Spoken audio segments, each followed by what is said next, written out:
Bonsoir à tous. Donc, Bertrand Maury est professeur à l'Université de Paris-Saclay, au laboratoire de mathématiques d'Orsay. Il est élu membre de l'Académie des sciences en 2023, dans la section des sciences mécaniques et informatiques. Et il a reçu la médaille d'argent du CNRS en 2022. Alors, Bertrand est un mathématicien tourné vers les applications. Après une thèse industrielle sur les procédés de fabrication du verre plat, il a choisi de s'orienter vers la recherche académique, sans abandonner son intérêt pour les interactions avec les autres disciplines. Il s'est en particulier intéressé à la modélisation mathématique et numérique de l'écoulement du sang dans les veines et aussi l'écoulement de l'air dans les poumons et des mouvements collectifs de cellules en interaction avec les médecins et des biologistes. Cet intérêt pour le vivant l'a conduit vers les sciences sociales, les mouvements de foule dont il va nous parler aujourd'hui. Donc merci Bertrand, à toi. Merci Madame la Présidente, bonsoir à tous, je suis très heureux et honoré de vous accueillir dans cette salle magnifique. Je voudrais vous donner ce soir un aperçu de la manière dont les mathématiques peuvent être déployées pour comprendre certains phénomènes a priori en bordure des sciences dites dures. On va se rapprocher des sciences sociales, en l'occurrence je vais parler ce soir de mouvements de foule. Alors, je voudrais commencer par quelques remarques générales sur la modélisation de systèmes d'entités, en général on parle parfois de systèmes de particules ou autres, comme des systèmes de planètes sur lesquels il y a évidemment des contributions très anciennes, ou des grains de sable. On commence à se rapprocher un tout petit peu des foules, donc les grains sont ici sur la partie gauche, ou des systèmes de molécules dont je vais parler un tout petit peu, ou pour se rapprocher un peu plus du vivant, de nuées d'oiseaux qu'on voit dans le ciel certains soirs de printemps. Je voudrais commencer par une petite introduction sur la notion de modélisation elle-même. Donc, qu'est-ce que c'est que la modélisation? C'est un terme qui est peut-être un peu galvaudé, ça vaut le coup de revenir à sa définition première. Donc, dans le cas où on cherche à modéliser mathématiquement des systèmes d'entités, au sens le plus large, il s'agit d'identifier des variables pertinentes, d'écrire sous forme d'équations, des lois, des principes, des mécanismes. Ça prend des formes très différentes selon qu'on soit dans le domaine de la mécanique classique ou dans les sciences sociales. D'abord, d'écrire le mouvement d'une entité unique et puis écrire la manière dont ces entités interagissent entre elles. Ensuite, on analyse, donc comme mathématicien, on analyse le problème mathématique obtenu. Alors, je n'irai pas très loin dans cette direction ce soir, mais j'en dirai un petit mot. On parle d'existence. Les mathématiciens sont obsédés par l'idée existentielle vis-à-vis des solutions, d'existence et d'unicité d'une solution, ce qui garantit le caractère prédictif du modèle, étudier les propriétés de ces solutions, confronter les résultats du modèle avec la réalité observée, c'est un jeu d'aller-retour en général entre le modèle, ses résultats, la réalité, etc. Et si tout se passe bien, on a un modèle, je parlerai de modèle d'évolution ici, qui permet de prévoir le comportement du système à partir de données initiales. Alors, dans le cas je vais commencer par un exemple très simple. Dans le cas de particules passives, simplement le premier principe de Newton qui nous dit que dans le vide, une particule va avancer en ligne droite. On a simplement la dérivée en temps de la vitesse qui est égale à 0. Ça, c'est des choses qu'on connaît bien. On peut rajouter une force, comme la force de gravité. Dans ce cas-là, on a des équations qu'on peut résoudre à partir des premières années du lycée qui permettent de retrouver cette trajectoire parabolique bien connue des joueurs de pétanque et des lanceurs de billes.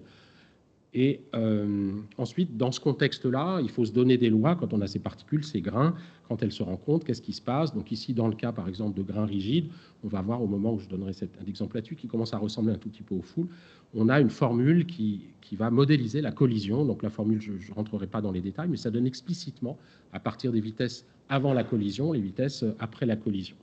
Et donc, modéliser ou simuler numériquement, ça va être en fait réaliser un film. On va couper le temps, on parle de discrétisation. Le terme discret est assez chargé en sciences. On va discrétiser le temps pour réaliser une sorte de film. Je vais montrer un certain nombre de ces animations. Et on va calculer ou approcher, disons numériquement, les positions au fil de ces pas de temps successifs. Donc là, j'applique la formule de collision. Et donc, ça permet de faire des choses comme ça. Par exemple, là, c'est un système de particules, je trouve, dans sa grande simplicité, qui est assez joli. Ça pourrait servir de fond d'écran. Donc, on a simplement une loi de collision élastique, et ça représente, ça, par exemple, le mouvement de particules. Ce seraient les particules de gaz dans cette pièce. On a évidemment beaucoup plus que les quelques centaines qui sont représentées ici. On est plutôt de l'ordre de 10 puissance 24 ou 10 puissance 25. Mais l'équation est d'une certaine manière assez simple. Je vais insister là-dessus, c'est en physique. Les problèmes résultant des modèles peuvent être très compliqués, mais le modèle lui-même est relativement simple, en fait. Alors quand on cherche à modéliser une réalité plus humaine, donc là c'est un film que j'aime bien montrer, qu'on avait réalisé à partir d'une caméra fixée au plafond, et donc je vais vous présenter un peu ce qui se passe et on va essayer de réfléchir à ça. Donc on retrouve d'une certaine manière la première loi de Newton, avec des gens qui avancent en ligne droite, on ne sait pas trop pourquoi, ils avancent, ils n'ont pas de raison de bifurquer. Là, on a aussi un couple de gens qui avancent en ligne droite. Là, sur la partie droite, on a quelque chose d'un tout petit peu plus subtil, vous allez voir, avec une personne qui a oublié quelque chose manifestement. Donc, c'était une particule physique, ne ferait jamais ça. Donc, c'est juste pour indiquer la difficulté. Et on ne va pas pouvoir, évidemment, les mathématiques n'auront pas réponse à tout. Là, on a aussi quelque chose d'intéressant avec cette personne qui va en quelque sorte rentrer en collision avec ce groupe-là. C'est une collision soft, avec un très léger écart qui est fait. Donc, on a quelque chose qui ressemble à des particules en évolution, mais les choses sont évidemment plus compliquées. Donc, si je reviens à mon cahier des charges, en quelque sorte, pour le mouvement de personnes, donc ici, on va identifier les personnes à des disques et on va représenter les points dans le plan. L'avantage du mouvement de foule, c'est qu'on est en général en dimension 2. Ici, on aura pour 4 personnes 8 variables et il va falloir écrire des équations à partir de ça. Alors pour ce qui est du mouvement d'une entité seule, c'est quelque chose qui peut être extrêmement compliqué. On va s'en tenir à des situations où on a un projet. Donc ça, c'est un cas sur lequel je reviendrai. Une personne dans un hall d'exposition, il y a une alarme par exemple qui retentit. Elle doit se rendre du point A au point B, qui est la sortie. Je reviendrai sur ce cas particulier. Et on a toutes sortes de situations plus sociales. Par exemple, la flânerie. Ça, c'est quelque chose sur lequel on réfléchit avec des collègues géographes à l'heure actuelle, modéliser simplement la promenade. Vous connaissez peut-être le terme de sérendipité, c'est une promenade au hasard, mais ça n'a rien à voir avec le mouvement brownien des physiciens. C'est quelque chose d'extrêmement complexe, de proprement social, et je dois bien avouer que les mathématiques sont assez impuissantes à décrire ces choses-là. On ne peut que imaginer des structures qui permettraient de reproduire des versions approchées de ça, mais c'est quelque chose de vraiment difficile. Donc je m'en tiendrai aujourd'hui à une situation où les gens ont un projet précis. Donc je parlerai beaucoup de problèmes d'évacuation. Alors pour ce qui est des interactions, on a les personnes sont en premier lieu des objets physiques. Il ne peut pas y avoir 2 personnes au même endroit au même moment. Donc là, c'est une image tirée d'un papier, les fêtes de Sainte Fermier à Pampelune, où on a la densité maximale qui doit être de l'ordre de 7-8 personnes par mètre carré. Donc là, manifestement, les gens se comportent comme des grains physiques et la physique joue beaucoup. Chaque personne va être en contact avec 5 ou 6 autres personnes. Donc je reviendrai sur ce type d'interaction qui est le plus rassurant pour un physicien parce que c'est ce qu'on retrouve d'une sorte de mécanique des grains de sable. On a des interactions un peu plus subtiles. Les gens ne sont pas que des grains. Et là, si on revient dans l'histoire... En fait, si on remonte le fil de la bibliographie, le travail le plus ancien que j'ai pu trouver porte sur des fauves, le travail d'un biologiste suisse qui avait fait des études extrêmement précises, notamment pour calibrer ou dimensionner les cages pour les fauves dans les eaux, mis en évidence le fait que pour un lion, par exemple, un lion va avoir une distance, une zone d'intimité qui est quasiment définie au centimètre près, au sens où si la personne pénètre dans cette zone, le lion va se sentir potentiellement attaqué. S'il peut fuir, il va fuir, et s'il ne peut pas fuir, il va attaquer, simplement, il va répondre. Et ces travaux, donc tout à fait novateurs à l'époque, ont été poursuivis dans le cadre de la sociologie par Edward Hall, qui a écrit La dimension cachée, un ouvrage déjà ancien, en 1966, où il a repris les mêmes expériences, les mêmes mesures, essayé d'étendre ce principe de la zone d'intimité pour des personnes, pour des gens. Alors là, il l'a fait pour les Américains, mais ça peut se faire pour d'autres nationalités. Ça dépend évidemment des personnes, mais surtout de la culture. Et on a différents modes. Donc selon la nature de la proximité que vous avez avec une personne, vous allez être plus ou moins à l'aise. L'un des exemples qui est souvent cité, c'est quand vous êtes dans un ascenseur. Par exemple, l'idée, c'est que si vous êtes très près de quelqu'un que vous ne connaissez pas, le fait que vous le regardiez dans les yeux, notre cerveau reptilien identifie ça comme une attaque, en fait, dès que, par exemple, on ne peut plus regarder les yeux, les deux en même temps, mais qu'on est forcé de choisir l'œil, on a vraiment quelque chose de très malaisant, à moins d'avoir un rapport d'intimité avec la personne en l'occurrence, et on va se sentir potentiellement agressé, ce qui explique par exemple que dans un ascenseur, on évite absolument de regarder les gens dans les yeux. Vous avez, je pense, déjà eu cette expérience. Et là, c'est une anecdote qui est racontée, je trouve qu'elle est assez significative, une anecdote avant que John Fitzgerald Kennedy soit élu à la présidence, mais quelques mois avant qu'il soit élu. On sentait qu'il allait devenir président, donc là, je ne vais pas lire en entier le texte, là, qui est en anglais, tiré d'un texte cité par Edward Hall dans son ouvrage, où Kennedy descendait d'un escalier et rejoignait un hall où il y avait un certain nombre de personnes. Et ces personnes, en fait, ont appris qu'il était susceptible de devenir président. Il s'est produit une sorte d'explosion sociale, plus précisément une sorte de rayon de l'ordre d'une dizaine de mètres dans lequel les gens se sentaient exclus, en quelque sorte, donc avec une distance extrêmement importante au vu de l'importance de la fonction que Kennedy allait occuper. Et donc les gens se maintenaient à l'extérieur de cette zone, à moins d'être invités explicitement par Kennedy à rejoindre cette zone. Ils y allaient un par un, puis reprenaient ensuite leur place à l'extérieur du cercle. J'avais lancé un travail avec des stagiaires de l'école polytechnique pour reproduire, alors pas avec des faux ici, mais avec des étudiants invités étrangers de l'école polytechnique pour essayer de voir si ça pouvait dépendre de la nationalité. Alors c'est des travaux qui ont juste duré quelques mois, mais qui permettaient, on a utilisé le fait que l'école polytechnique, comme vous le savez peut-être, est très haute de plafond. Et donc ça permettait de faire des mesures assez précises de la distance tête-tête et d'avoir des distributions de distance en fonction de la nationalité des personnes. Alors je vais revenir maintenant à la modélisation. Qu'est-ce qu'on peut faire à partir de ces choses-là? Je vais commencer par une situation assez simple, monodimensionnelle, où on a des gens qui sont alignés. Donc des piétons, des véhicules, en fait le modèle va être essentiellement le même. Dans ce cas-là, il y a au moins une étape qui est simple, c'est de déterminer les variables. Donc là, on va simplement repérer la position des personnes sur la ligne, donc sur l'axe des réels, et on va essayer d'écrire des équations à partir de ça qui prennent en compte le fait qu'on ne souhaite pas être très proche des personnes devant nous. Ici, on a une petite subtilité différente, c'est quand on avance, on anticipe le fait que la personne devant nous soit susceptible de ralentir ou de décélérer brusquement, auquel cas on veut éviter le contact en anticipant le fait qu'on a soi-même un certain temps de réaction. Et donc on peut modéliser ça assez simplement avec une courbe de comportement. Là, je ne vais pas entrer dans le détail des équations, l'idée, on va simplement écrire que la vitesse d'une personne est une fonction de la distance à la personne ou au véhicule qui la précède. Et donc tout le modèle repose dans cette courbe de comportement qui va être ici en abscisse, j'ai la distance. Si moi je suis I et vous êtes I plus 1, la distance de I à I plus 1 va déterminer la vitesse à laquelle je vais aller. Évidemment, si cette distance est petite, je vais aller moins vite pour éviter une collision potentielle.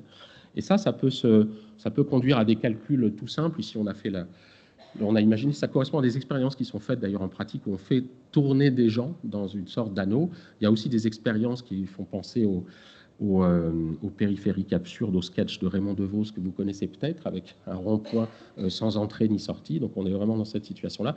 Ici, alors vous avez vu, il s'est passé quelque chose, c'est juste décider qu'un véhicule s'arrêtait brusquement et repartait ensuite, et on retrouve une situation standard. Alors sur ce cas-là, je voudrais vous montrer qu'on peut aller assez loin, malgré l'indigence du modèle qui est assez élémentaire. On peut aller quand même assez loin dans l'analyse mathématique en rajoutant l'idée qu'on a un certain temps de réaction. En particulier, c'est vrai pour les piétons, ce serait encore plus vrai peut-être pour les automobiles, du fait qu'on a en plus une capacité de freinage plus ou moins limitée. Donc on va compliquer un tout petit peu le modèle en disant que la vitesse que j'adopte au véhicule dépend de la distance de ce que je pense être la distance au véhicule qui est devant moi. D'accord? Donc c'est une distance qui n'est pas la distance réelle, puisque j'ai un certain retard, une certaine réaction. On peut aussi mettre dans ce retard la capacité à freiner, enfin des parties mécaniques, mais on va simplement penser en termes de réaction. Donc on va juste écrire que la vitesse du véhicule I va être la fonction de cette distance psychologique, en quelque sorte, la distance ressentie, et que cette distance psychologique, on dirait, relaxe avec un certain temps tôt vers la distance réelle. C'est-à-dire qu'en gros, c'est une version un peu lisse, prendre en compte le fait qu'on a un retard de taux, simplement, dans cette équation. Alors, qu'est-ce que c'est que quel modèle on a? En fait, on vérifie. Je ne vais pas entrer dans le détail de l'analyse mathématique. C'est des choses qui sont en gros du niveau L3, M1. C'est des choses qui sont faisables et un tout petit peu techniques, mais je voudrais quand même en dire un mot, dire ce à quoi ça peut conduire. On va aboutir en faisant ce qu'on appelle une linéarisation du problème. On va se ramener à l'étude d'une certaine matrice au voisinage qui représente la situation le comportement du modèle au voisinage de la situation où tous les gens vont à la même vitesse. Donc cette situation du périph' de Raymond DeVos que j'évoquais tout à l'heure. Et on va se ramener à deux paramètres. En fait, le paramètre taux sur lequel je reviendrai, qui est en gros le temps de réaction, et un paramètre peut-être plus intéressant et un peu plus subtil, ce paramètre état, qui est aussi un temps. C'est en gros la raideur de la courbe de comportement qui représente le temps caractéristique que les conducteurs pensent avoir. Donc une sorte de qualité, en gros, je pense que je suis susceptible de réagir en 0,3 secondes, et on va voir ce qui se passe quand mon temps de réaction, il est en fait de 1,7 secondes. Alors, ça se voit bien sur le dessin, quand on a une courbe comme ça, ce temps, en fait, si je reprends la courbe, si je trace la tangente ici, je regarde la pente, je vérifie que c'est homogène à l'inverse d'un temps, et l'inverse de ce temps, c'est précisément, l'inverse de cette pente, c'est précisément ce temps caractéristique. Et là, si j'ai une situation raisonnable, je vais avoir une pente relativement faible, donc un temps relativement élevé. Puis ici, je vais avoir, ici, je vais avoir une pente forte dans le cas pour une même vitesse, dans le cas d'un véhicule qui avance à une vitesse donnée. Et donc, je vais avoir un temps qui est petit. C'est-à-dire, je pense que je peux réagir très rapidement. Alors, donc ça, c'est le temps taux qui est explicitement dans le modèle, qui représente le temps effectif des conducteurs. Alors là, je vais passer un peu sous silence quelques pages de calcul pas très intéressantes en soi. On se ramène à un problème assez étonnamment de nature algébrique. On se ramène pour l'étude de cette stabilité, à l'étude d'une courbe algébrique qui est de degré 4. Vous voyez, sans doute, la plupart d'entre vous ont travaillé sur des coniques au lycée. Ici, on a une courbe un peu plus compliquée puisque c'est de degré 4. Vous voyez, il y a un x2, il y a un 2 aussi. Et la question se pose de la façon suivante. Cette courbe-là a-t-elle des points qui sont à droite de la courbe verticale rouge ? Donc, on va juste réfléchir à ça. Et en fait, on peut vérifier que quand taux sur état est petit, c'est-à-dire qu'on a un temps de réaction qui est tout petit et on est relativement... on a un temps qu'on pense avoir qui est beaucoup plus long. Donc, c'est la situation plutôt favorable avec des gens qui ont des temps effectifs petits et une courbe très prudente, une courbe de comportement très prudente. Donc là, on a ces deux petits points. En fait, on peut vérifier qu'on a une courbe qui n'est pas connexe. Et ensuite, si on continue, on a des sortes de cercles déformés, qui ne sont pas exactement des cercles, qui s'élargissent. On tombe sur une lemniscate de Bernoulli de façon assez... C'était un membre d'ailleurs de cette académie, je crois que c'est rentré bien vérifié en 1699, je crois. Jacques Bernoulli, il y a plusieurs... Bernoulli, ce n'est pas le Bernoulli de la mécanique des fluides, c'est plutôt des mathématiques et de la physique. Mais on est toujours à gauche de la droite verticale. Donc là, c'était juste pour la tentation de ce Bernoulli.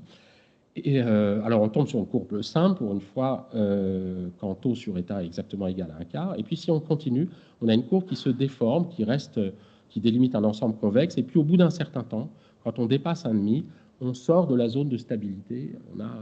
Alors, ça peut sembler un peu oiseux, un délire mathématicien, ce type d'étude. Et en fait, on peut vérifier qu'effectivement, quand le taux sur état dépasse 1,5, si on lance le calcul là, c'est une sorte de résumé de ce que je viens de faire. Je vais quand même représenter la matrice ici que j'évoquais tout à l'heure pour ceux qui sont familiers avec ce genre d'objet.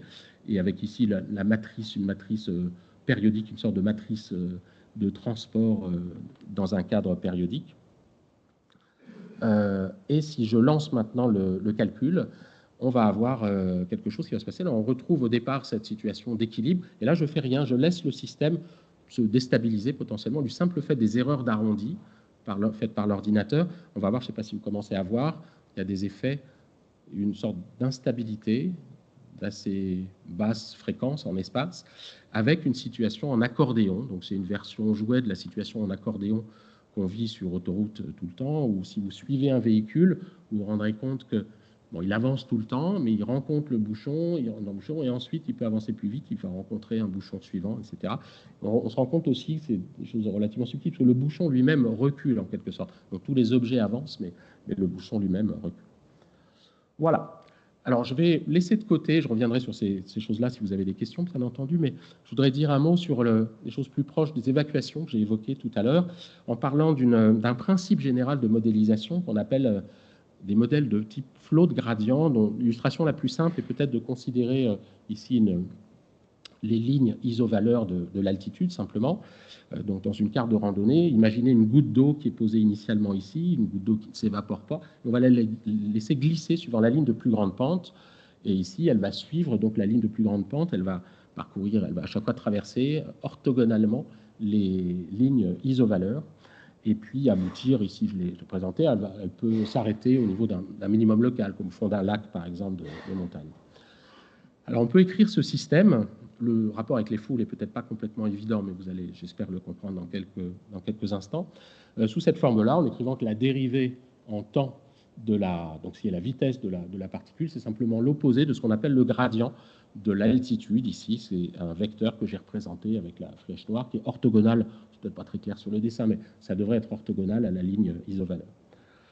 Alors maintenant, si je me replace dans le cas des foules, comment je peux mettre en pratique un tel principe d'évolution? Alors je vais reprendre un exemple, c'était une exposition temporaire au centre Pompidou qu'on avait étudié il y a quelques années.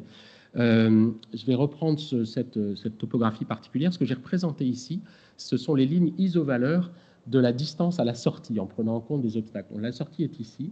Vous voyez qu'au départ, on a des choses qui sont des segments en parallèle, et puis on a des objets compliqués du fait que les trajets pour rejoindre la sortie sont complexes. Donc là, c'est représenté par des couleurs, j'aurais pu mettre des chiffres. C'est vraiment comme des lignes isovaleurs, sauf que ce qui joue le rôle de l'altitude, c'est la distance à la sortie. Et si je prends maintenant une personne ici, si je la laisse glisser telle une goutte sur le flanc d'une montagne, elle va suivre en fait la ligne qui correspond au flot de gradient de cette fonction de distance à la sortie. Et c'est effectivement le parcours le plus court vers la sortie. Alors maintenant, si je reviens au cas de la goutte, on est encore un petit peu loin des foules, on a un individu unique. Si je reprends l'exemple de la goutte sur la montagne, si je veux prendre en compte une contrainte, par exemple un obstacle, un gros rocher, alors ces principes peuvent se généraliser. On va considérer simplement que la ligne va contourner l'objet. Donc cet obstacle, on interdit à la position de rentrer dans l'objet. Et vous pouvez imaginer que cet obstacle pourrait être vu, si on interdit une certaine zone, ça pourrait être vu comme une sorte de cylindre vertical de hauteur infinie qu'on est forcé de contourner, qu'on soit une goutte ou un promeneur. Alors ces principes, la selle transparente, peut-être, c'est pas celui qui contient le plus d'équations, mais peut-être le plus délicat. L'idée, c'est que on va définir ce qui va jouer le rôle de l'altitude. Maintenant, on aura ce qui jouera le rôle de la goutte, c'est la population dans son ensemble. C'est l'ensemble des degrés de liberté. Donc si j'ai 200 personnes, j'aurai 400 degrés de liberté, donc comme une goutte qui vivrait non pas dans R2, mais dans R puissance 400. Ce qui joue le rôle de l'altitude, maintenant, c'est la somme des distances à la sortie, ce que j'ai écrit ici, qu'on peut voir comme des insatisfactions que les personnes individuelles cherchent à faire décroître. S'il y a une évacuation, une alarme, là, je ne suis pas content si je suis loin de la porte, et je serai content si je suis près de la porte. Et pour prendre en compte le fait que les personnes ne peuvent pas être au même endroit au même moment, on va simplement, si j'ose dire, considérer, rajouter ces sortes de cylindres verticaux dans cet espace, encore une fois, de dimension 400, des sortes de cylindres verticaux infinis. On va exclure la zone où les gens se rencontrent. Alors là, j'aurais dû écrire ce que c'est cet ensemble K. K, c'est simplement l'ensemble des configurations admissibles pour lesquelles on n'a pas chevauchement entre individus. Donc c'est un ensemble assez complexe à décrire, qui va avoir pas mal de faces. L'idée, c'est qu'on est sur la frontière de cet ensemble. Dès qu'on a un contact entre deux individus, vous allez voir des situations où il y a de multiples contacts qui se produisent. Et on va postuler que l'évolution est régie par ce qu'on appelle ce flot de gradient, donc suivant la ligne de plus grande pente, vis-à-vis de cette fonctionnelle qui est l'insatisfaction, en rajoutant une insatisfaction infinie, en quelque sorte, quand on a une situation interdite, où les gens se chevaucheraient, en quelque sorte, ce qui est interdit par les lois élémentaires de la physique, une sorte d'encombrement stérique.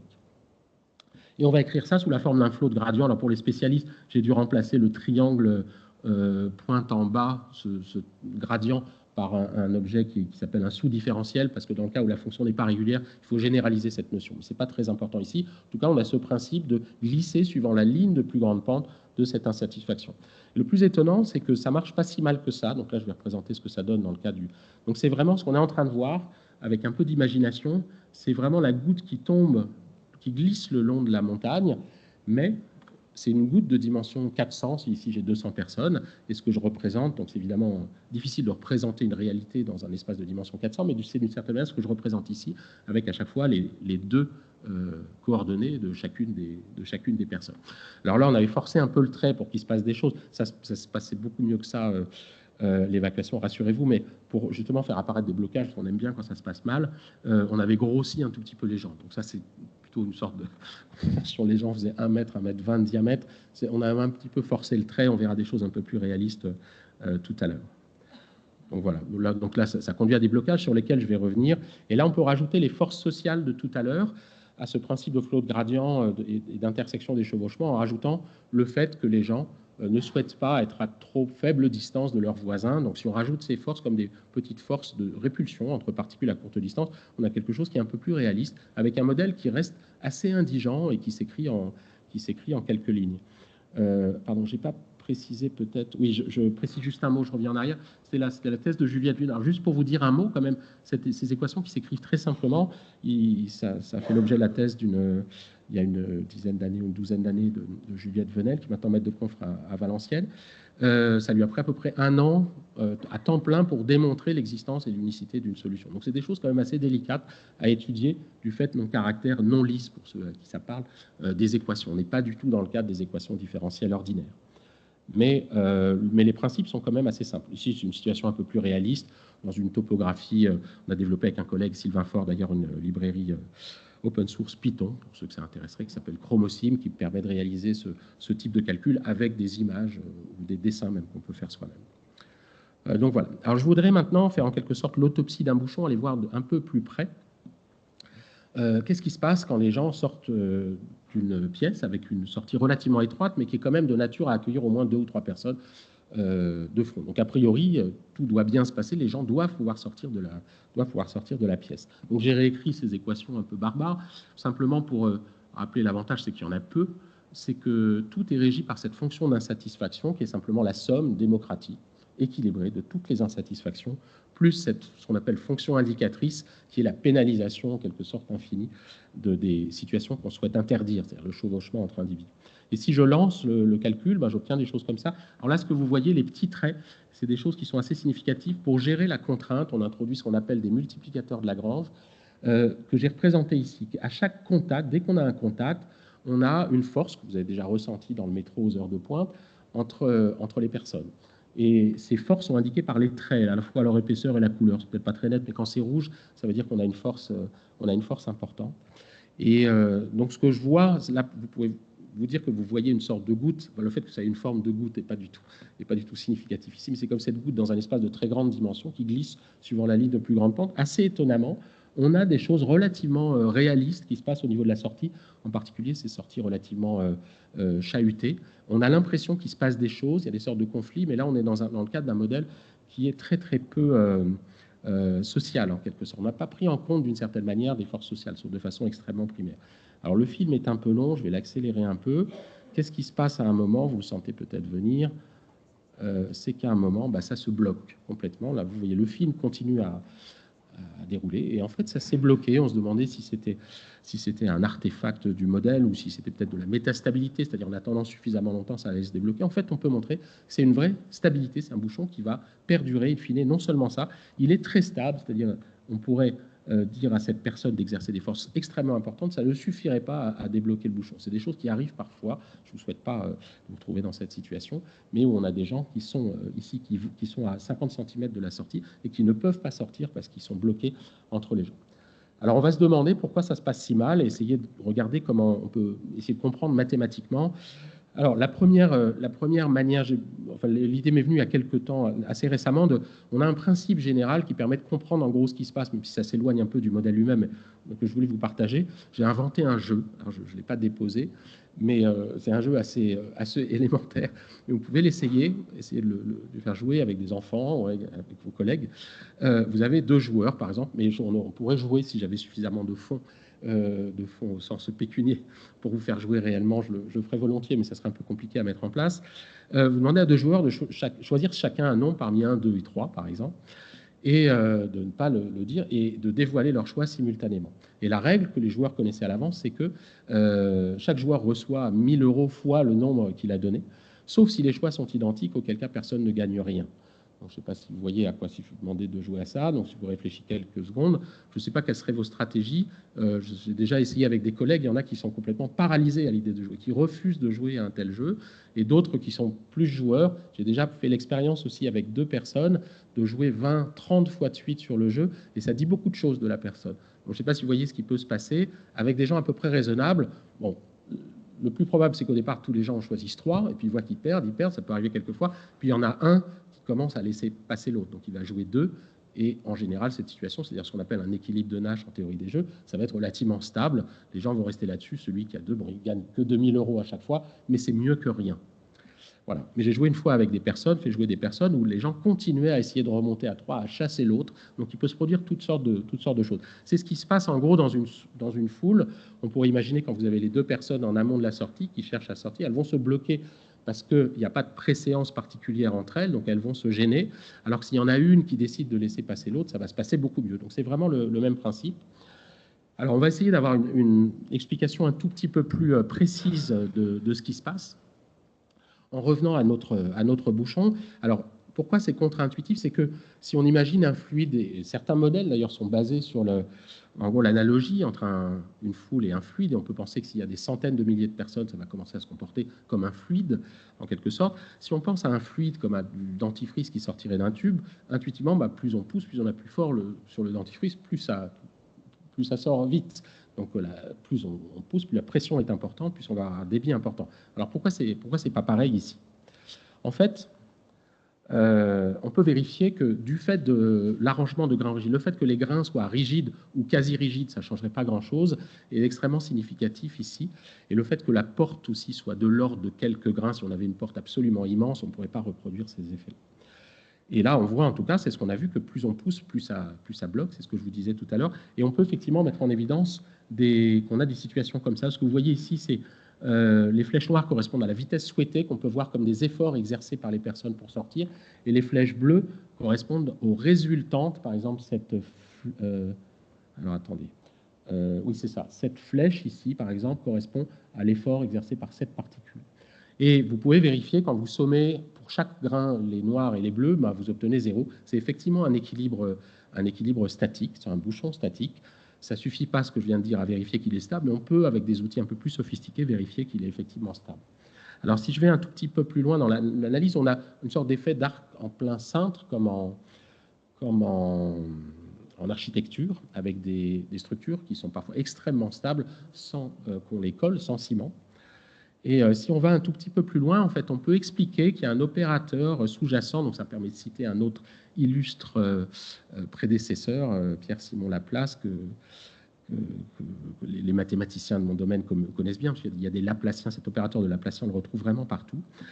Il va agir, on retrouve ces Laplaciens aussi, certains ont peut-être fait l'électricité, juste avec des résistances. Quand on a un réseau électrique, la tension est solution d'un problème qui fait intervenir cet opérateur de Laplace. Et donc on a une analogie en fait entre la foule, le graphe. Alors le problème, c'est que c'est pas le graphe que j'ai représenté ici, c'est un autre graphe qui va jouer. Ça serait le graphe qu'on appelle le graphe primal des contacts, qui correspondrait à un réseau résistif traditionnel. Mais en fait, on peut vérifier que ce qui va jouer dans l'évacuation, c'est un Laplacien qui s'applique aux pressions que j'ai évoquées tout à l'heure. Or, ces pressions vivent sur les points d'interaction, les points de contact, et non pas au centre, c'est des forces d'interaction. Et du fait que ces pressions vivent sur les points de contact, le graphe qui intervient, c'est ce graphe, alors qui est beaucoup moins joli que l'autre. En particulier, ce n'est pas un graphe planaire. Vous voyez, pour le dessiner, j'ai été forcé de faire croiser certains segments. Et ça a des conséquences énormes, en fait. Là, si j'ai représenté un détail, on voit ces chaînes de force au travers du graphe des contacts. C'est que le réseau électrique équivalent, en fait, il aurait des résistances qui sont négatives. Et ça, c'est catastrophique. Les résistances négatives, un monde dans lequel les résistances électriques seraient négatives ou les conductions thermiques seraient négatives, ça serait un monde dans lequel, si je pose un objet chaud à côté d'un objet froid, il pourrait y avoir l'objet chaud qui pompe de la chaleur à l'objet froid. Donc c'est quelque chose qui est en violation du second principe de la thermodynamique, sans production d'énergie. J'aurais baisse d'énergie du froid et augmentation d'énergie du chaud. Mais on aurait quelque chose qui ne va pas dans le sens de ce à quoi on s'attend. Mais c'est ce qui se passe dans le cas des foules, on peut le vérifier parce que cet opérateur de Laplace, il est tordu. On parle d'un opérateur déficient qui a des coefficients qui sont négatifs alors qu'ils devraient être positifs. Là, par exemple, on peut vérifier que dans le réseau résistif équivalent, cette résistance, elle est en fait négative. Alors, on peut voir les choses un peu plus positivement en essayant d'améliorer les choses. Et là, c'est un petit test qu'on avait fait avec Sylvain Faure, dont je vais montrer les calculs, en rajoutant un peu de civilité. Alors, ce qui est représenté ici, j'ai repris ma fonctionnelle qui conditionne le comportement, et je vais supposer que chaque individu est susceptible de modifier sa propre contribution à la fonctionnelle d'insatisfaction. Qu'est-ce que ça veut dire? Ça veut dire que si on cherche à évacuer immédiatement cette salle, par exemple, vous aurez une insatisfaction qui est la distance à la sortie. Mais s'il y a un bouchon, l'idée, c'est que je vais choisir de diminuer mon insatisfaction. Ça veut dire que je vais ne pas me préoccuper de moi en disant bah, ça ne sert à rien de pousser, je vais faire en quelque sorte baisser, si je suis I, je fais baisser mon bêta I. Vous voyez ce coefficient, jusqu'à, si je prends bêta I est égal à 0, ça veut dire que je m'oublie complètement. Si les choses ne marchent pas, je vais arrêter de pousser. En gros, c'est la conséquence que ça va avoir. Je prends sur moi, j'essaie de voir si ça s'arrange. Donc c'est un processus d'inhibition d'un point de vue psychologique. Et on peut implémenter ça assez simplement, en considérant que quand une personne n'avance pas, parce que la personne de devant est bloquée, elle arrête de pousser simplement, c'est-à-dire qu'elle fait baisser son coefficient bêta I. Alors qu'est-ce qui se passe si on fait ça, si on le met en place? En fait, ça se passe de façon assez miraculeuse. Là, c'était les vitesses souhaitées, bloquées, et tout d'un coup, les gens vont s'arrêter de pousser, et on observe immédiatement que les gens se mettent, ça fluidifie instantanément. C'est des effets qu'on retrouve d'ailleurs de façon assez délicate, les expériences sont délicates, mais pour les écoulements granulaires, et ça se passe très bien. Alors ça se passe très bien, il y a quand même des gens qui doivent prendre sur eux pendant longtemps, donc c'est quelque chose qui n'est pas forcément très réaliste, parce qu'on sent bien que la personne qui est là, elle ne serait peut-être pas d'accord pour laisser passer tous les gens ici qui étaient beaucoup plus loin devant. Mais en tout cas, c'est mieux que rien, c'est-à-dire ça se passe mieux que le blocage, et c'est lié aux opérateurs, aux propriétés pathologiques de cet opérateur, le fait que ce soit contre-intuitif, puisque là, en faisant ralentir les gens, on a fait accélérer l'évacuation. On retrouve aussi ça, c'est un effet qui est assez frappant. Alors je préviens tout de suite, c'est des choses qui sont assez délicates à reproduire à la fois en expérience, donc ne mettez pas une poubelle pleine devant votre sortie pour améliorer l'évacuation en cas d'incendie. Ça ne marche pas systématiquement. En tout cas, je décline toute responsabilité si vous le faites. Mais dans certains cas, on vérifie que le fait de mettre un obstacle fluidifie l'écoulement. C'est des choses que vous avez peut-être déjà vues dans certains cas. Voilà, c'est des choses qui peuvent se reproduire. On peut contrôler les vitesses. Les moutons sont un très bon client pour ce genre d'expérience parce qu'ils sont relativement prévisibles et leur vitesse est toujours la même, sauf qu'elle dépend de la température. Donc on peut contrôler quasiment comme dans une expérience chimique la vitesse souhaitée des moutons et on peut retrouver cet effet faster is slower. Et on peut aussi faire des expériences. Ici, c'est une expérience qui a été faite avec... alors là, c'est à droite, pardon, les gens qui sont plutôt agressifs, qui poussent, et à gauche, des gens plus sociaux, un modèle. Et là, c'est la même chose, les expériences qui sont faites avec des gens, on leur demande de sortir le plus vite, mais sans forcer le trait, alors qu'ici, on demande aux gens d'être relativement agressifs en leur faisant signer une décharge en cas d'accident. Voilà, c'est une expérience un peu délicate à mettre en œuvre. Je n'ai pas réalisé moi-même ces expériences, mais on retrouve dans la réalité comme dans le calcul le fait que quand les gens sont civilisés, en gros, ça se passe mieux. Voilà, je ne vais pas aller jusqu'à la fin. Et je voudrais terminer cette présentation alors, par un sujet un peu différent. J'ai choisi de rajouter, on est dans un monde un peu différent, on va vers le sacré, comme vous allez le voir. C'est des modèles différents, mais je voulais vous montrer que cette modélisation de foule peut avoir des applications réelles, même industrielles. Ça s'est fait dans le cadre d'une collaboration. J'ai monté moi une petite entreprise il y a quelques années sur ce sujet, qui ne mérite pas de s'appeler une start-up, parce qu'on n'a jamais levé de fonds, je précise, mais en plus ça serait une vieille start-up, parce que ça a déjà 10 ans. Mais c'est des choses qu'on applique, enfin pas les modèles, mais ce que je vais vous montrer, pour par exemple gérer les flux à une petite église du quartier dont vous avez pu entendre parler, qui a réouvert récemment, où il y a des gens qui rentrent et des gens qui sortent. Et la question importante, c'est de contrôler le nombre de personnes qui sont à l'intérieur. On ne va pas mettre des capteurs sur les plafonds de Notre-Dame, puisque vous avez compris que c'est de ça qu'il s'agit. Et donc, on gère simplement les flux d'entrée, les flux de sortie. On utilise pour ça des capteurs qui sont en fait des caméras 3D, simplement avec 2 yeux, qui permettent d'avoir des cartes de hauteur. Alors, je rassure tout de suite en termes de protection des personnes. Les images filmées en quelque sorte par la caméra ressemblent à ça. Et même ces images-là ne sont pas gardées. Donc là, c'était dans le cas d'un test qu'on avait fait pour calibrer la caméra. Et donc là, vous avez ces cartes de hauteur et vous avez des mesures de ces particules que sont les gens qui rentrent, qui sortent. Et on compte les passages au travers d'une ligne fictive. Voilà, et c'est comme ça que sont comptées les entrées, les sorties. Et si vous allez voir Notre-Dame de Paris, vous pouvez regarder, quand vous rentrez, il y a effectivement un tout petit objet qui ressemble à ce que je vous dis. Il doit être à 7-8 mètres de hauteur, donc il n'est pas très visible. Mais les entrées et les sorties sont comptées. Et on trouve des courbes de ce type-là. C'est des courbes très, très chahutées. Ça correspond à des débits d'entrée.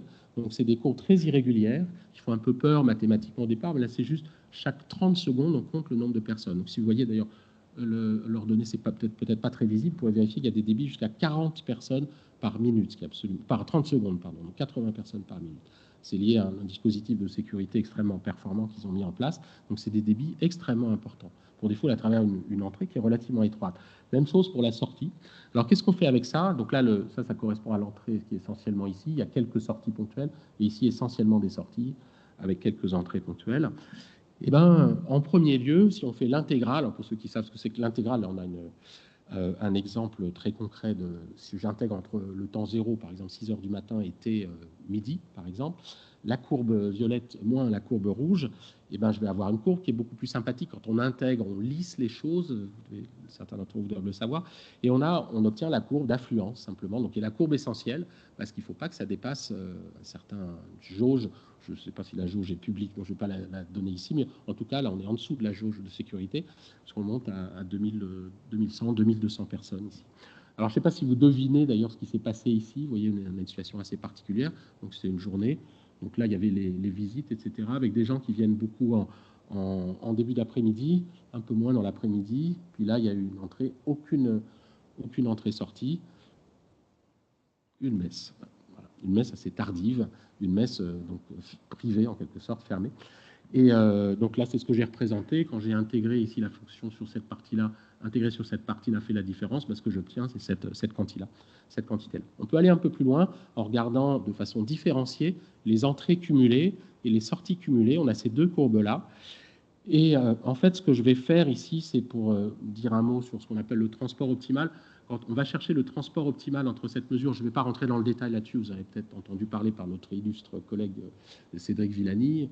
Le transport optimal entre cette mesure ici et cette mesure-là, comme si on transportait du sable d'un endroit à l'autre, ça va nous donner, en fait, on peut le faire explicitement quand on est en dimension 1, et ça va nous permettre de mesurer les temps de visite, enfin une estimation assez grossière dans l'hypothèse qu'on appelle FIFO, first in, first out, où les personnes sortent dans l'ordre où elles sont rentrées, ce qui est évidemment une hypothèse non vérifiée, mais en première approximation, ça donne des idées.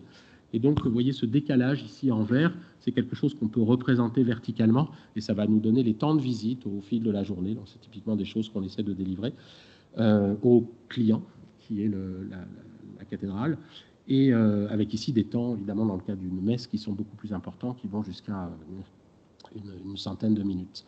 Voilà, et puis je vais vous laisser avec ces petites animations, et puis j'ai terminé. Je vous remercie.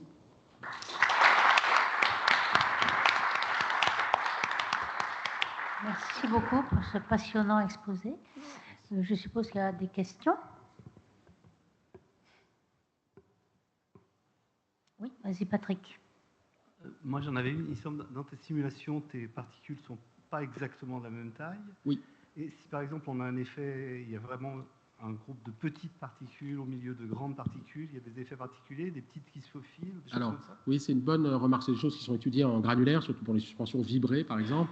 Alors ici, ce qu'on fait, au départ, on faisait des calculs avec des particules qui avaient toute la même taille. Pour ne pas s'embêter, on s'est rendu compte en dimension 2, il y a des effets d'organisation cristalline qui sont visuellement très gênants. Ça ne correspond pas à la réalité.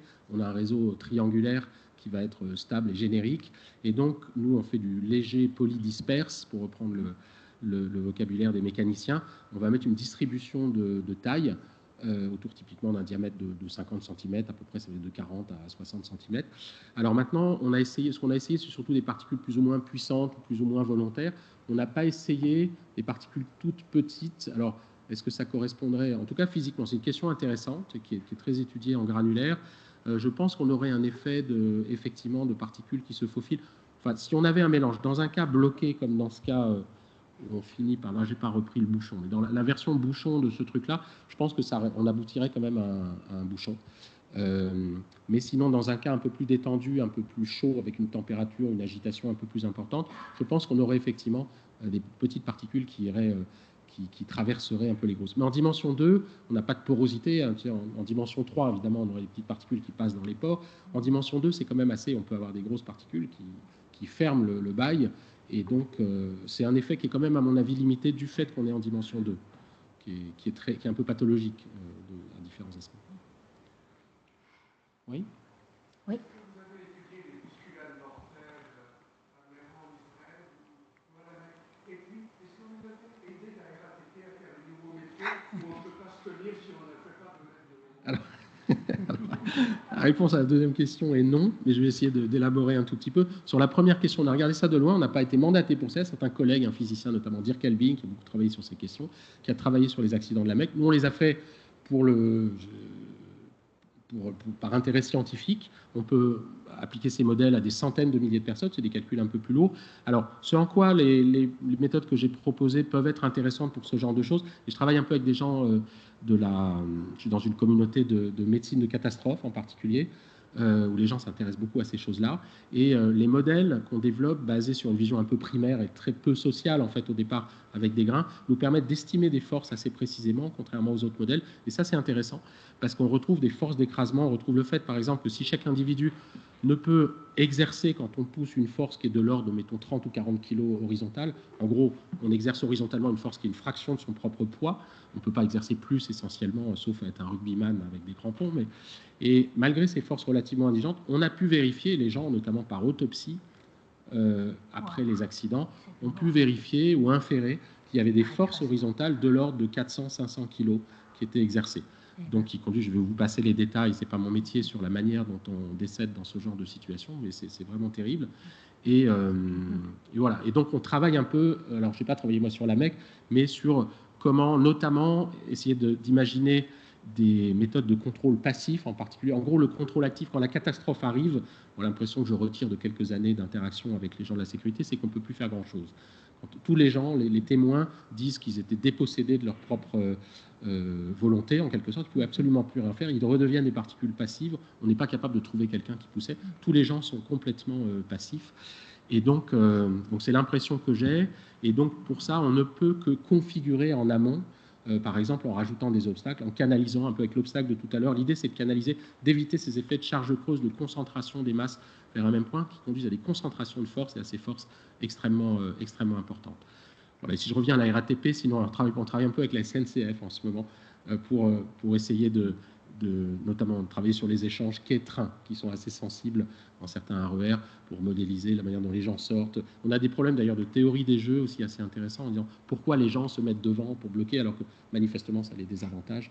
Donc il y a des modélisations assez fines et assez sociales en fait qui sortent du cadre des modèles granulaires que j'ai évoqués. Bon, j'espère avoir répondu à peu près. Et les exemples là, que tu as montrés, c'est des particules non compressibles. Est-ce que tu as essayé avec compressibilité? Ou alors, ce qu'on peut faire, en fait, on peut faire des particules compressibles. La plupart nous, on parle d'approche hard, on regarde vraiment ce qui peut être intéressant pour les forces très importantes. Maintenant, ce qu'on fait en général, c'est qu'on prend la particule que je représente correspond à un cœur incompressible en quelque sorte, et puis on peut rajouter des forces de répulsion à courte portée, ce qui ferait que la taille effective d'un individu par rapport au grain est légèrement supérieure. Donc ça peut se faire sous cette forme-là.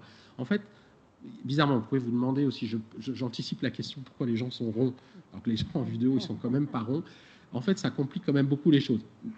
En grain, l'expérience montre que c'est pas si différent ce qui se passe avec des ronds, et nous on aime bien les ronds parce que ça fait des équations plus faciles à écrire, parce que si on a des gens qui sont elliptiques par exemple, on sent qu'une ellipse ou l'union de 3 cercles de 3 disques va être plus efficace. En fait, on doit gérer un vecteur de rotation, on est sur une variété, donc ça complique considérablement, et même la modélisation devient plus compliquée. Oui, par ici là. Merci, c'est très intéressant. D'autant plus que moi, j'étais un des médecins anesthésistes et à la brigade, donc je comprends ça. Est-ce que vous avez modélisé un petit peu, ou vu dans le modèle ce que vous pouvez faire, les PMR, les personnes à mobilité réduite, c'est-à-dire celles qui seraient avec un accompagnant et un fauteuil roulant, oui. Ou les choses un peu plus délicates, c'est si on brancarde en même temps qu'on fait des choses comme ça. Et puis l'autre chose aussi, c'est l'adulte qui aurait des enfants dont il ne voudrait pas se séparer et qui aurait des comportements un peu différents des billes, si j'ose dire, indépendantes. Ouais. Alors, c'est des choses, pour reprendre le dernier élément avec les familles, c'est des choses qu'on a fait d'ailleurs dans des expériences sur la Mecque où il y a pas mal de personnes qui viennent en famille. Je ne pense pas qu'il y ait d'enfants en bas âge, mais il y a des adolescents, il y a des familles qui veulent rester groupées. On avait fait effectivement des groupes de personnes. Donc ça joue dans ce que j'ai appelé à un moment le champ de vitesse souhaité, ce que les gens souhaitent avoir. On peut considérer qu'il y a une personne responsable qui a un projet de faire le tour, par exemple, de la Kaaba ou d'aller à un endroit, et puis des personnes dépendantes de cette personne chef de famille, en quelque sorte, qui vont chercher donc un champ de vitesse souhaité qui correspond à rester collé simplement au maximum à la personne. Donc ça peut se faire. en restant à peu près dans le cadre de ces modèles. Pour ce qui est des PMR, par exemple, il y a beaucoup de demandes. Là, j'ai présenté des modèles plutôt académiques, pour être tout à fait honnête, mais dans l'interaction avec la SNCF, par exemple, oui, c'est une demande qu'on a clairement. Qu'est-ce qui se passe quand il y a en plus un fauteuil roulant? C'est des choses assez délicates. Alors, on le fait aussi inversement dans l'activité plus industrielle, quand on mesure dans la partie... les caméras là ici qui mesurent les gens. Honnêtement, la caméra, si elle n'est pas réglée spécialement, s'il y a un fauteuil roulant qui passe avec une personne derrière, on ne sait pas exactement le risque de compter 4 ou 5 personnes de prendre. Donc c'est des choses, ça demande des développements spécifiques et c'est spécialement important puisqu'on mesure par exemple les entrées et les sorties à Lourdes. Il y a évidemment beaucoup de personnes à mobilité réduite qui y vont. Donc on a dû développer des choses de ce type-là. Et pour les modèles, c'est assez délicat. Je ne veux pas botter en touche, mais c'est assez délicat parce qu'on a un objet qui est passif et qui est poussé devant. Et donc, je ne vais pas rentrer trop dans les détails, mais donc on a une personne qui doit gérer cet objet qu'elle a devant elle avec un contrôle relativement fin de la direction. Donc, ça sort du cadre de ces modèles-là. On perd un peu l'élégance mathématique, mais c'est des choses sur lesquelles on travaille et c'est évidemment absolument essentiel. De façon générale, la traversée d'un obstacle, même un véhicule, on travaille un peu avec le laboratoire central de la préfecture de police de Paris sur des fan zones, par exemple, le passage d'un véhicule, vous parliez d'un brancard, qui serait comme une sorte de petit véhicule, c'est des choses qui sont extrêmement importantes, effectivement, et sur lesquelles on essaye de travailler aussi, et c'est évidemment des modélisations aussi primaires que celles que j'ai présentées sont insuffisantes, clairement. Donc il faut du travail supplémentaire. D'autres questions? Oui.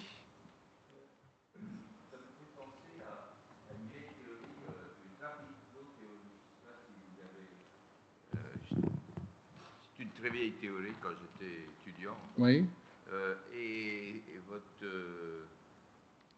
cercle là, et ça me fait penser au périphérique à 50 à l'heure. À l'époque, on disait que le débit maximum était à 40 km/h. Oui. Et dans les foules, est-ce qu'on retrouve ces mêmes règles que dans cette théorie qui est assez ancienne, hein? Oui, qui est assez ancienne. Dans les foules, c'est quand même plus... Ce qui est vraiment central, c'est la capacité à traverser une porte, des espaces, les aspects monodimensionnels. J'ai présenté le modèle de tout à l'heure avec les voitures et puis les foules. C'est quelque chose qui, dans les foules, est ne s'applique que dans des situations très particulières où les gens sont effectivement en file indienne, ils ne peuvent pas se doubler ou ils ne souhaitent pas se doubler. Donc, c'est pas... On va retrouver... Alors, ceci dit, les gens ont fait des études, il y a des diagrammes en particulier, donc il va donner en fonction de la densité, on va représenter le flux, le diagramme fondamental qui est à la base de cette théorie du trafic, avec un maximum de trafic. Donc on va avoir une courbe. S'il y a personne, s'il y a très peu de gens, ils peuvent avancer très vite, mais ça ne fait pas beaucoup de flux. S'il y a trop de gens, ils ne vont pas vite, donc ça ne fait pas beaucoup de flux. Et on a un maximum au milieu, tout à fait. Donc il y a des... Ouais. Alors il y a des diagrammes qui existent. Effectivement, on trouve des diagrammes qui ont à peu près la même forme que dans le trafic routier, mais qui sont quand même un petit peu différents. Alors, en foule, c'est quand même très différent. Je pense que les véhicules sont quand même plus reproductibles d'un endroit à l'autre, et les comportements, là, ça dépend beaucoup de la nature, de l'état d'esprit même, du temps qu'il fait. Les foules sont beaucoup plus, on est plus proche du social. Donc, retrouver des cours, il n'y a pas de courbe de diagramme fondamental qu'on va retrouver applicable à toutes les situations. Mais il y a quand même cette idée, on va retrouver quand même un maximum au milieu, vous avez raison. Mais ça sera afférent à une situation donnée. Et ça risque de ne pas être généralisé à d'autres situations, puisque, encore une fois, la psychologie intervient. Si on a un mélange de gens qui sont très différents, certains qui collent à la personne devant eux, d'autres qui restent longtemps, ça va être très compliqué à analyser. Oui. Je reviens sur votre distance d'agressivité. Dans toutes ces foules, est-ce que ça joue? Alors, oui, ça joue. Ce que j'ai montré, là, j'ai montré beaucoup de situations d'évacuation où, là, pour le coup, on était un peu hors du social. On considère que ce qui est important, c'est vraiment de sortir au plus vite, et le social n'existe plus, en quelque sorte. Mais quand on cherche à modéliser des situations plus standards, quand je parlais de gens sur un quai, etc., ou dans les aéroports aussi, c'est quelque chose d'extrêmement important. Quand on est dans une situation plus de gens qui attendent ou de flânerie, oui, ça joue un rôle extrêmement important. Ça joue un rôle extrêmement important et les gens vont se mettre, donc c'est des choses qui sont connues par les exploitants de grands centres, comme encore une fois les gares ou les aéroports, selon par exemple leur nationalité, leur culture, etc. Donc on peut faire de statistiques culturelles, c'est des choses qui peuvent vite être un peu délicates, mais on va avoir des comportements qui sont très différents et avec des gens en particulier qui vont être plus ou moins groupés. Et c'est des choses, encore une fois, les petits tests qu'on avait fait avec les élèves que j'avais encadrés mettaient en évidence des différences très significatives. Donc on va avoir, oui, des comportements différents. Là, j'ai choisi une présentation dans des cas un peu académiques et un peu extrêmes où les gens veulent vraiment, ont un projet très très clair, indépendamment de leur culture, etc. Donc ce n'est pas très net dans ce que j'ai présenté, j'en suis bien conscient. Mais pour les situations normales, hors des situations de panique et d'évacuation d'urgence, oui, ça va jouer un rôle extrêmement important, effectivement.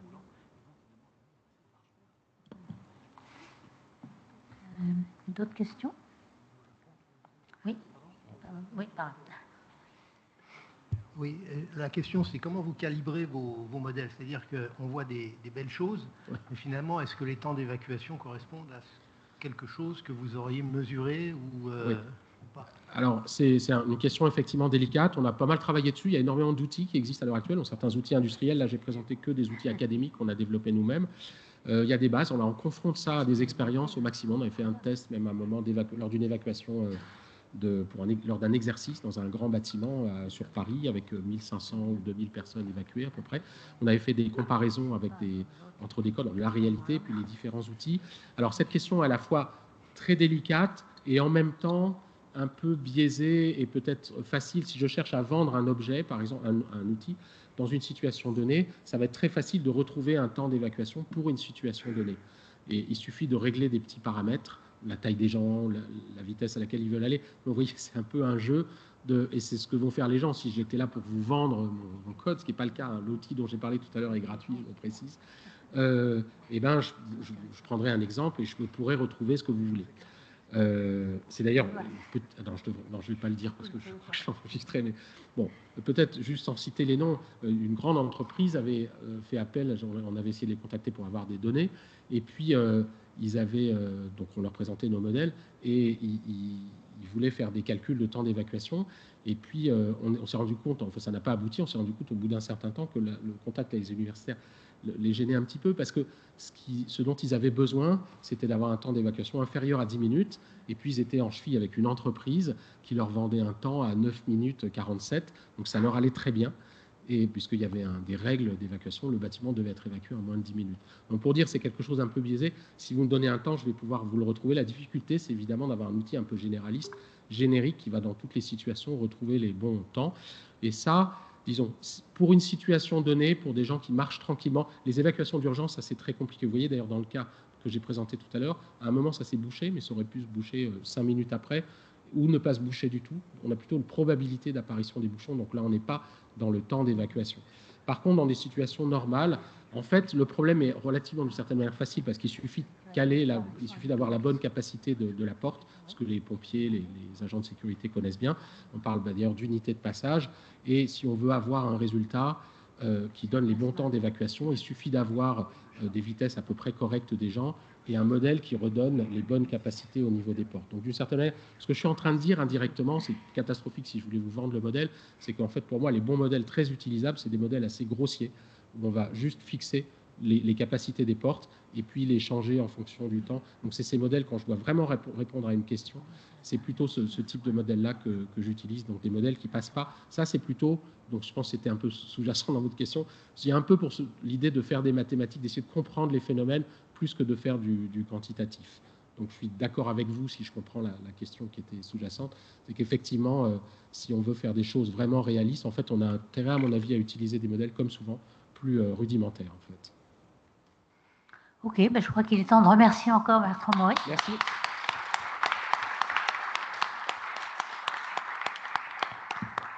Bonsoir à tous. Merci.